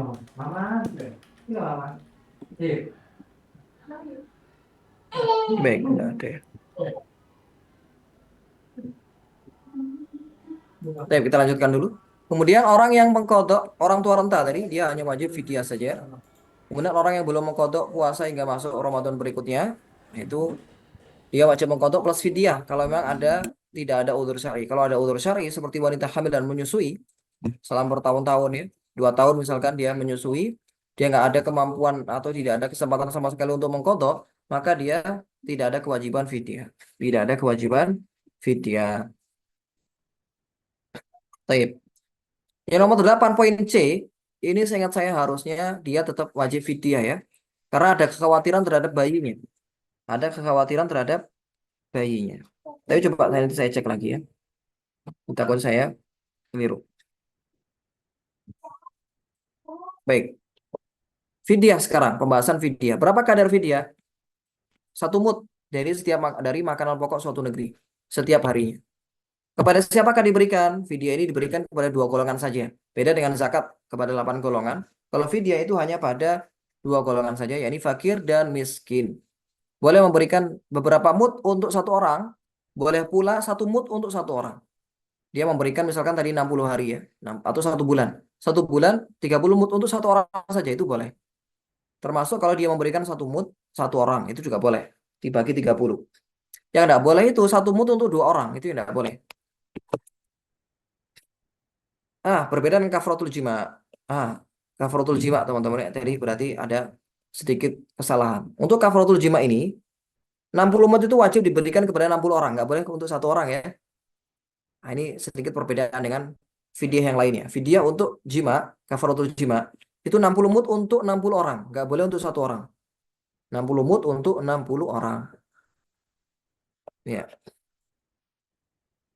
Kemudian 3, kapan waktu membayarkannya? Waktu membayarkannya tadi boleh di hari di mana dia tidak berpuasa, boleh juga diakhirkan di akhir bulan. Ya, dibayarkan di akhir bulan. Namun tidak boleh dimajukan pembayarannya di awal bulan itu nggak boleh. Nggak boleh dimajukan di awal bulan. Mengapa ya? Karena belum ada sebab untuk pembayaran. Pembayaran itu kan sebabnya karena nggak berpuasa. Sedangkan kalau dia membayarkannya di akhir bulan, di awal bulan, itu sahnya hanya di hari pertama saja. Hanya sah untuk hari pertama saja. Sedangkan yang lainnya itu tidak dianggap sah. Sehingga bagusnya memang di akhir bulan, diakhirkan di akhir bulan. Demikian. Berikutnya, bolehkah fidyah dengan makanan masak atau uang tunai? Dalam mazhab Syafi'i, begitu pula ini mazhab mayoritas ulama, itu harus dengan tamlik. Tamlik itu apa? Ya, ini memberikan makanan pokok yang belum diolah, beras ataupun jagung, bila itu makanan pokoknya. Tidak sah dengan uang. Tidak sah dengan uang ataupun dengan makanan yang sudah matang. Dengan makanan sudah matang itu tidak sah. Namun sebagian ulama mengatakan boleh. Mengatakan boleh. Dan itu yang banyak diterapkan di lembaga-lembaga amil zakat. Ketika mereka ya menyalurkan atau ya mengadakan fasilitas atau program fidyah itu biasanya ada pilihan beras, ada pilihan uang. Uang ini nanti diberikan apa? Makanan. Berikan makanan jadi yang diberikan langsung kepada fakir miskin. Dan itu boleh. Boleh diterapkan. Tapi kalau ingin hati-hati, hati-hati yaitu dengan beras. Beras dibayarkan secara langsung. 0,675 dikali berapa? 30 misalnya. Dibayarkan kepada 1 orang. Boleh. Kecuali pada kafaratul jima tadi ya, itu harus dengan 1 mud untuk 1 orang. Kalau kafaratul jima. Kalau selain kafarah jima, itu boleh. Misalkan 30 hari, 30 mud untuk 1 orang. Itu boleh. 1 orang miskin atau 1 orang fakir. Nah, sekarang keadaan yang mewajibkan qadha dan imsak. Menahan diri dari pembatal puasa hingga maghrib. Pertama, orang yang membatalkan puasa tanpa uzur ya. Orang yang membatalkan puasa tanpa uzur itu wajib menahan sampai maghrib. Namanya imsak. Nah, karena wajib ya berarti dia dosa kalau makan lagi. Orang yang tidak berniat puasa di malam hari meskipun karena lupa. Ada orang yang tidak niat di malam hari. Lupa untuk niat ya, nggak terbesit niat sama sekali. Tapi itu jarang. Jarang terjadi ya. Biasanya mungkin ada terbesit niat untuk puasa besok. Andai kan ada orang yang lupa niat. Besok pagi-pagi sudah subuh ya, bangun-bangun sudah subuh. Maka dia wajib menahan puasa. Menahan dari makan dan minum hingga maghrib. Tapi apakah dia dihitung puasa? Tidak dihitung puasa. Artinya dia wajib untuk mengkodok nantinya. Tetap wajib mengkodok. Orang yang sahur karena menduga masih malam, namun ternyata keliru. Ya, ini ada kasus orang yang masih makan minum, melihat jamnya kok masih jam 4, ternyata jamnya ini lambat atau jamnya ini mati. Ternyata sudah adzan subuh sejak 30 menit yang lalu misalkan. Maka dalam hal ini puasanya batal, tidak sah. Tapi dia wajib menahan sampai maghrib. Dan dia wajib mengkodok juga nantinya. Kemudian orang yang berbuka karena menyangka sudah maghrib, namun ternyata keliru. Nah ini dia. Ada orang yang menduga sudah maghrib, ternyata keliru. Apakah puasanya batal? Iya batal. Apakah dia wajib mengkodok? Benar wajib mengkodok. Tapi dia wajib menahan sampai benar-benar maghrib. Sampai benar-benar maghrib. Orang yang tidak berpuasa pada 30 Sya'ban, ternyata sudah masuk 1 Ramadan ya. Dia telah dapat kabar. Telah dapat kabar tengah-tengah hari sudah dapat kabar. Sekarang sudah 1 Ramadan gitu ya. Makanya dalam hal ini dia wajib untuk menahan puasa sampai maghrib dan dia juga wajib mengkodok. Terakhir orang yang menelan air tanpa sengaja saat berkumur, Istinsyak atau mandi yang sifatnya mubah. Ya, orang yang menelan air tanpa sengaja saat berkumur. Istinsyak ataupun mandi yang mubah. Ya, ini sama. Termasuk pembatal puasa yang mewajibkan dia untuk qadha. Tapi dia juga wajib untuk menahan sampai maghrib. Baik, ada satu pembahasan lagi. Nah, ini langsung saya rincikan saja di sini teman-teman ya. Langsung saya rincikan. Ini dari dua pembahasan tadi terkait siapa yang wajib imsak dan siapa yang disunahkan imsak. Apa maksud wajib imsak dan sunah imsak? Imsak ini menahan artinya ya, menahan dari makan minum hingga maghrib. Itu imsak namanya. Tapi dia nggak dianggap puasa. Nggak dianggap puasa. Atau dia tetap wajib qadha. Nah, pertama sengaja membatalkan puasa. Dia wajib menahan. Ya, wajib menahan dan wajib qadha tentunya. Lupa niat tadi sudah kita jelaskan. Ya, nomor 1 sampai 5 ini sudah kita jelaskan tadi. Nah, langsung nomor 6. Orang yang sembuh dari sakit atau musafir kemudian tiba di daerah tujuannya. Ya, dalam keadaan puasa maka dia wajib imsak. Apakah wajib qadha? Jawabannya tidak. Ada orang musafir nih. Ketika safar dia dalam keadaan puasa. Ketika sampai di daerah tujuan belum maghrib. Apakah dia wajib imsak? Ya benar, wajib imsak sampai maghrib. Wajib menahan puasa sampai maghrib. Tapi apakah wajib qadha? Tidak, karena dia masih berpuasa, masih meneruskan puasanya. Beda kalau dia tadi nggak puasa ya. Ketika safar dia nggak puasa. Datang-datang belum maghrib nih, belum maghrib. Apakah boleh dia makan minum? Boleh, tapi sunnah untuk menahan. Sunnah untuk menahan sampai maghrib. Ya, tasbihan lisaim. Untuk sebagai bentuk menghormati orang-orang yang berpuasa, ya, dan agar tidak terjadi sesuatu yang ya tuduhan-tuduhan. Wah ini kok orang nggak berpuasa dan misalnya. Tapi sunnah ya sunnah menahan. Andai kan dia mau berbuka dan lebih baik itu di rumah misalkan agar tidak ketahuan orang lain, tidak orang lain maka boleh. Nah, karena sunnah berarti dapat pahala. Kalau dia menahan dengan niat untuk tadi ya menahan makan dan minum sampai maghrib, maka dia berpahala. Apakah wajib qadha? Ya wajib qadha karena tadi dia tidak berpuasa. Anak kecil yang balik, ya ada anak kecil yang balik dalam keadaan puasa, ya balik di tengah hari misalkan. Wajib imsak, ya benar. Wajib imsak. Ya balik di tengah hari. Mimpi basah misalkan. Dia puasa, siang-siang mimpi basah. Dan itu mimpi basah pertama bagi dia. Apakah dia wajib imsak? Ya wajib imsak. Ya, tapi dia juga wajib qadha, ya, wajib qadha. Adapun kalau dalam keadaan berbuka tidak berpuasa, maka dia disunahkan untuk imsak dan tetap wajib untuk tidak wajib mengqadha, maaf ya. Di sini tidak wajib mengqadha ya, teman-teman. X itu tidak wajib mengqadha, keliru saya tadi. Tidak wajib mengqadha. Jadi di sini tidak wajib mengqadha. Nah, yang tadi yang suci dari haid tadi ya, yang saya jelaskan di awal tadi, kalau ada wanita haid, suci dari haid dan nifas, sunnah untuk menahan sampai maghrib. Diwajibkan juga untuk qadha. Ya, kafir yang masuk Islam itu juga disunahkan untuk menahan. Ada orang yang kafir, dia belum berpuasa, masuk Islam di tengah hari, maka dia disunahkan untuk menahan makan minum sampai maghrib. Apakah wajib mengqadha? Tidak, ya karena dia dalam keadaan belum Islam, ya di tengah hari. Maka dia belum wajib berpuasa kan, sama seperti tadi anak kecil. Kenapa dia nggak wajib qadha? Karena di setengah hari itu dia dalam keadaan belum wajib puasa. Walaupun mungkin di tengah-tengah hari dia balik. Itu belum wajib berpuasa. Ya, alhamdulillah. Dengan ini kita sudah selesai dari pembahasan puasa secara ringkas. Pembahasan ini ya, ini kita akan butuhkan ya mungkin beberapa bulan lagi karena kita sudah ada di bulan Safar ya sekarang Ustaz ya. Atau Rabiul Awal, Safar ya. So far. Hmm. Nah, Ustaz. Baik, mungkin kita masuk kepada sesi tanya jawab ya Ustaz ya. Secara singkat saja karena keterbatasan waktu. Tadi sebelum itu ada yang sempat bertanya tentang buku ini Ustaz. Jadi ada yang bilang bertanya nanti buku yang mau terbit apakah buku seputar seluruh daurah ini gitu. Maksudnya buku antum kayaknya ya.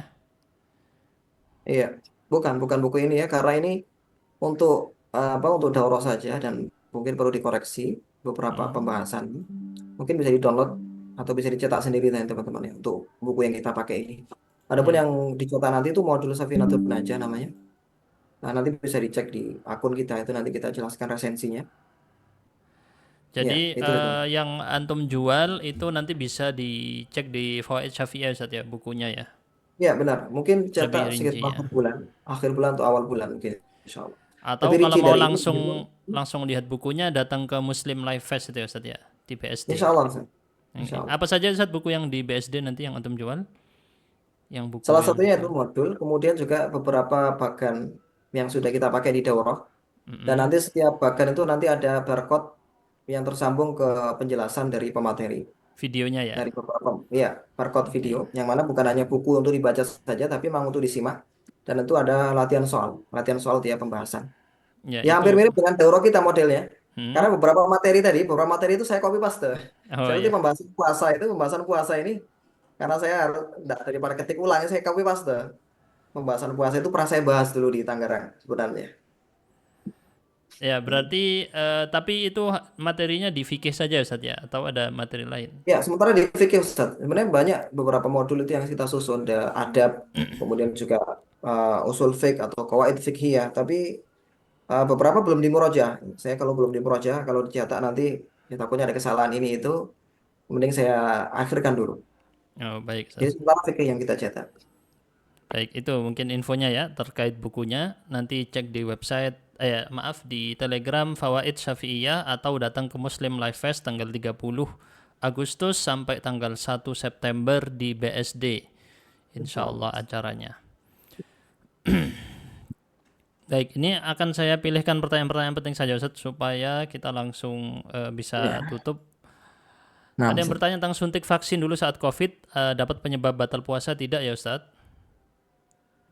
Tadi sudah saya singgung sebenarnya terkait suntik vaksin itu ada khilaf di kalangan para fuqaha, bahkan dalam kalangan ulama Syafi'iyah sendiri, tapi pendapat yang lebih kuat, suntik vaksin tidak membatalkan puasa karena suntik tersebut tidak masuk melalui rongga yang terbuka, tidak melalui mulut, hidung, ataupun telinga dan semisal, tidak batal. Tapi lebih baik dihindari untuk keluar dari khilaf, kecuali kalau memang terpaksa sekali itu baru tidak apa-apa. Tapi kalau apa bisa dihindari dan bisa dilakukan di malam hari itu lebih utama untuk keluar dari khilaf, khurujan minal khilaf. Oh, kalau Syafi'iyah patokannya di rongganya Ustaz ya. Kalau Benar di rongganya. Masyayikh Saudi melihatnya dari taghdhiyah, apakah dia memberi nutrisi Oh iya, atau itu juga tidak. pendapat sebagian Syafi'iyah, Ustaz. Oh gitu Tagliyah ya. tadi itu ikhtiar sebagian Syafi'iyah, tapi pendapat yang rajih, Mm. muktamad ya, itu tidak batal karena tidak ada unsur, tidak ada masuk dari rongga tadi. Masuknya melalui kulit. Baik, ini ada yang bertanya kalau menerima donor darah apakah batal Ustaz puasanya? Ya, tadi sudah kita jelaskan donor darah itu tidak membatalkan karena donor darah itu andaikan dikiaskan dengan hijamah, hijamah itu dia membatalkan. Yang menerima maksudnya dia Ustaz. Iya Sama ya? sama, yang menerima. Sama ya. Oh yang menerima, iya sama. Ustaz. Yang menerima juga tidak membatalkan, karena masuknya tidak melalui apa? Tidak melalui rongga, tapi melalui suntikan. Itu kembali kepada hukum suntikan sebenarnya. Mm. Kembali kepada hukum suntikan tadi, suntikan tidak membatalkan. Begitu pula dengan ketika seseorang menerima donor darah, tidak membatalkan. Ada yang bertanya Ustaz, jika memakai obat tetes mata dari dokter, ada rasa obat di tenggorokan setelahnya. Itu bagaimana? Apakah tetap tidak membatalkan puasa? Ya, pendapat yang rajih itu tidak membatalkan karena mata tidak termasuk tidak termasuk apa tadi rongga terbuka, tidak termasuk al-manfad al-maftuh. Saya sebutkan ya. Itu pendapat yang lebih rajih, tidak Ini di membatalkan. madhab Syafi'i ya Ustaz? Mazhab Syafi'i. Iya, di madhab Syafi'i. Dan Baik. saya ingat saya ini juga mazhab Hambali, wallah alam. Nanti bisa dicek. Bukan hanya Syafi'iyah saja. Nah, begitu pula ketika ada celak, misalkan ada orang pakai celak, itu kadang ada rasa yang timbul di tenggorokan, itu juga tidak membatalkan ketika pakai celak. Baik, Ustaz, ada yang bertanya, om saya meninggal dan dia punya hutang puasa setiap tahunnya dan tidak pernah diganti. Apakah anaknya harus mengganti di tahun yang dia meninggal saja atau di tahun-tahun sebelumnya juga? Iya, tahun-tahun sebelumnya juga. Tahun-tahun sebelumnya dibayarkan apa? Dibayarkan fidyahnya. Dibayarkan apa? Fidyah. Baik, Dibayarkan ini apa? ada yang Fidyah. bertanya juga tentang masalah fidyah. 60 orang tadi yang kafarat jima itu, apakah yang menerima dia itu anak kecil atau hanya orang dewasa saja? Ya, orang miskin. Walaupun Orang anak miskin. kecil, Ya, walaupun apakah? anak kecil. Oh, walaupun anak kecil juga ya. Hmm.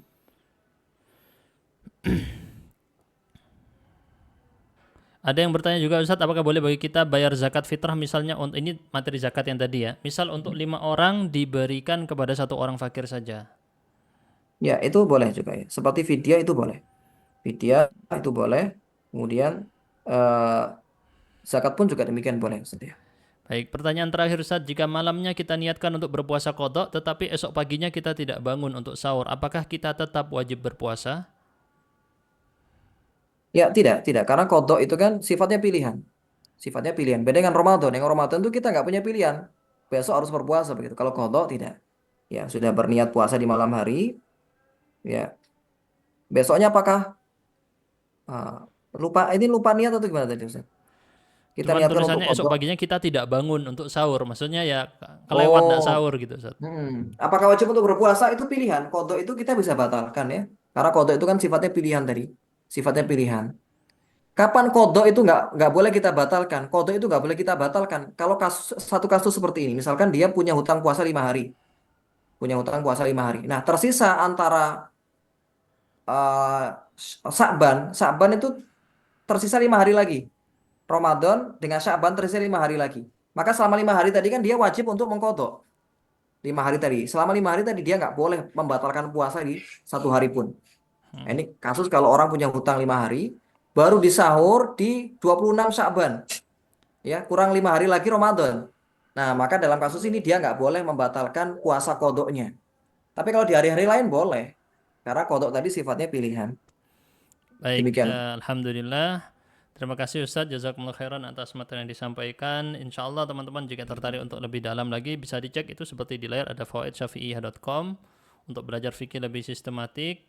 Dan yang beliau sampaikan barusan adalah eh, ringkasan sebenarnya ya, yang masih perlu untuk didalami, mungkin pendalilannya, mungkin dalil-dalilnya, mungkin penguatan dan rincian-rincian yang lebih panjang yang tentunya itu membutuhkan waktu yang lebih lama. Tidak mungkin fikih puasa dibahas satu pertemuan seperti barusan ya Hmm. saja, tapi perlu waktu yang cukup panjang.